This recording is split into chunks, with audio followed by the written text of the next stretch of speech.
Some thought the idea was insane, but when senior designer Mark Walters learned of it, he jumped on board and started drawing up plans for the Dodge Tomahawk. The project was immediately greenlit. The process by which we fabricated the majority of the parts of the Tomahawk involves using a computer and some CAD software. Basically, I sit down and build an electronic 3D wireframe model of each part and send that data off to a place that does nothing but milling. Once the design was locked, the actual building of the beast took place at RM Motorsports, a vintage race car restoration fabrication shop in Wixom, Michigan. It builds everything from Formula One cars to Model Ts. The bike was built right here in this room from start to finish. We kept the door closed, and it was a big secret. Nobody hardly knew about it. Even people inside Chrysler didn't know about it because they didn't want to get around. And after nearly 6 months of pounding away in total secrecy, the Tomahawk was finally finished and ready for its highly publicized debut at the North American International Auto Show on January 5th, 2003. Well, I guess I should have known better.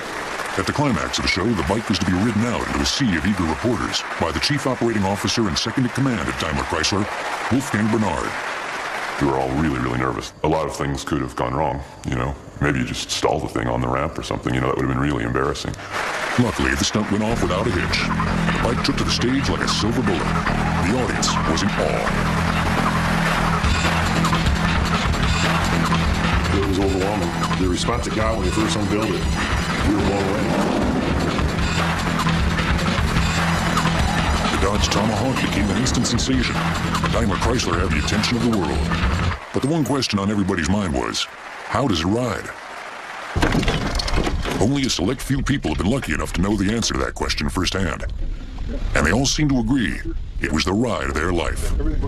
It's kind of like riding a Dodge Viper on steroids. It has all the power, all the brakes, and a lot more acceleration.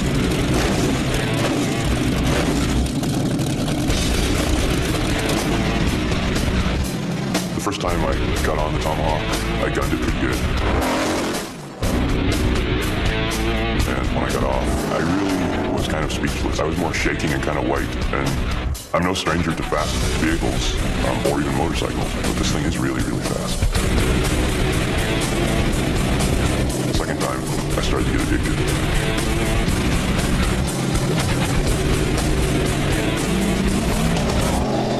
In perfect conditions, this vehicle is estimated to have a potential top speed of over 400 miles per hour. That's not surprising considering it's fueled by the same engine as the Dodge Viper, one of the fastest sports cars on the road today. Yet, it's half the weight. The things that the two vehicles, the Tomahawk and the Viper, have in common are obviously the power plant and the fact that there are 4 wheels on both vehicles.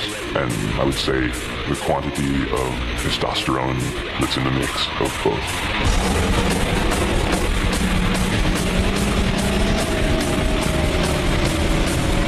We have yet to stage a drag race between the Tomahawk and the Viper. The Tomahawk weighs much, much less. The Viper has a better contact patch, so it would be very interesting. I think the Tomahawk would come out on top in acceleration factor. I'm pretty sure it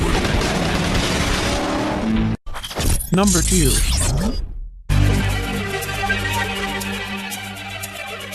With incredible power, aggressive style, and advanced Suzuki technology, the Hayabusa is the ultimate sport bike. Its legendary performance and iconic style has long established the Hayabusa as the king of the streets. When it was introduced over a decade ago, the Hayabusa broke all the records and broke all the rules. It redefined what a sport bike was capable of, and today, it continues to push the performance boundaries.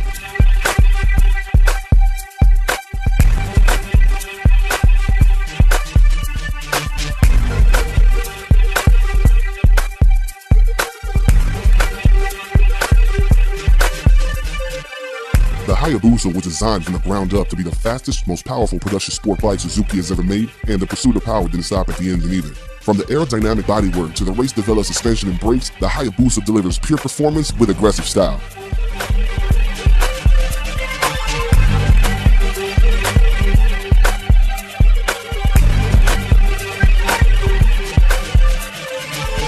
The Hayabusa isn't just about raw power and performance though. To Hayabusa fans worldwide, the legendary Busa represents a lifestyle dedicated to serious bike customizing and high-octane riding.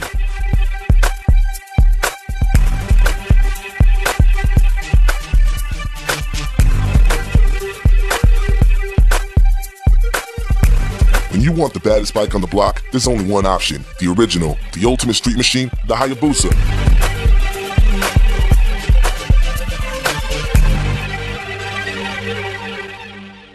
Suzuki, way of life. Number 3.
Number 4.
Number 5.